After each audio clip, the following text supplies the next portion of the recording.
Feng Tianxing melihat sekeliling sebelum berbicara. Karena kita semua datang ke sini, mari kita bermain-main di sini dan singkirkan hal-hal sepele lainnya dari pikiran kita. Hari ini kamu adalah teman bermainku. Pimpin jalan, jangan memikirkan hal lain. Laksamana Yan sedikit bingung, tetapi melihat mata tegas Feng Tianxing. Dia juga tidak berdaya. Saya tidak punya pilihan. Gunung Jiuyu ini tidak terlihat besar. Tetapi untuk secara akurat menemukan setiap makhluk yang ada, dan untuk membedakan mana yang kosong, kesulitannya bisa langsung diatasi. Dia tidak bisa mengetahuinya. Proposal Feng Tianxing menjadi satu-satunya cara mereka untuk menghadapinya. Gunung Jiuyu ini sebenarnya adalah keindahan tempat kita.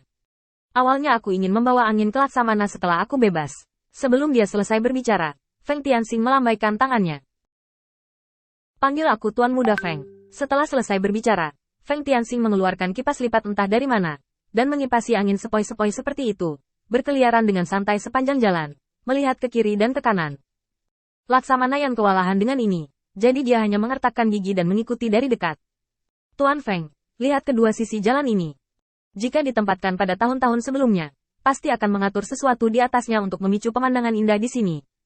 Sayang sekali tahun ini kekosongan menyerbu, dan setan di sini sudah dipindahkan oleh Laksamana Yan. Feng Tianxing mengangguk, tampak agak menyesal. Sayang sekali. Jika saya mengetahui hal ini beberapa tahun sebelumnya, saya tidak akan mengambil risiko sebesar itu untuk datang ke sini untuk melihat pemandangan yang indah. Mengikuti bimbingan Feng Tianxing, Laksamana Yan di samping dengan cepat masuk ke suasana hati. Memperkenalkan pemandangan di sini dengan antusias di sepanjang jalan. Melihat keduanya hendak memasuki Gunung Jiuyu, seorang iblis tiba-tiba melangkah maju dan berkata, "Kalian berdua, kehampaan sedang mengamuk sekarang. Jika kamu tidak melawan kehampaan, apa yang kamu lakukan di sini untuk bermain?" Feng Tianxing sedikit mengernyit, menutup kipas lipat dengan santai, menunjuk ke klan iblis dan bertanya pada Laksamana Yan. "Yang tua, apakah ini klan iblis di bawah Laksamana Yan?" Laksamana Yan meliriknya, lalu menggelengkan kepalanya. Setan-setan di bawahnya belum lagi kuat, setidaknya dari segi penampilan. Mereka jauh lebih rapi dan bersih daripada setan-setan ini. Ketika Feng Tianxing mendengar ini, dia langsung memasang wajah kotor. "Pergi, jangan tunda apresiasi pamanku terhadap pemandangan. Namaku Tuan Feng. Kamu pergi dan cari tahu, kemana aku pergi. Siapa yang berani menghentikanku kecuali anak buah Laksamana Yan? Percaya atau tidak, aku akan memberitahu ayahku ketika aku berbalik, memotong sampah kalian semua dan memberikannya kepada anjing." Ketika Feng Tianxing membuka mulutnya, dia adalah seorang pesolek tua, apalagi mendominasi, terutama penampilan menindas orang lain. Yang persis sama dengan pesolek. Iblis itu berpikir sejenak, lalu tiba-tiba mencibir. "Mengapa saya bukan bawahan Laksamana Yan?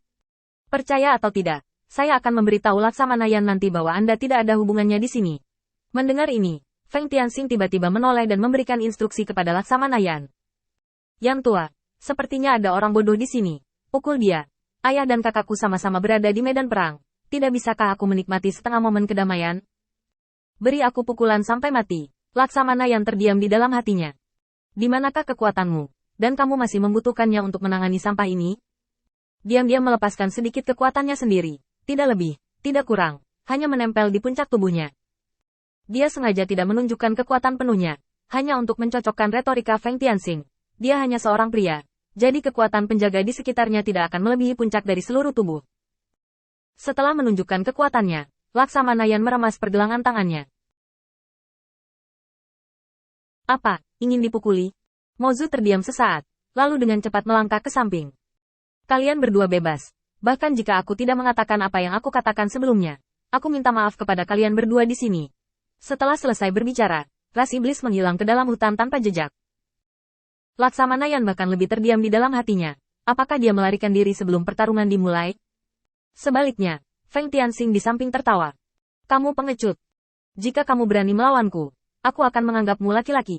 Tapi sekarang kamu lari dulu, dan aku pasti akan menyelamatkanmu hari ini." Yan Zui tua. Meskipun Feng Tianxing berpakaian mewah saat ini, setiap gerakannya sangat canggung.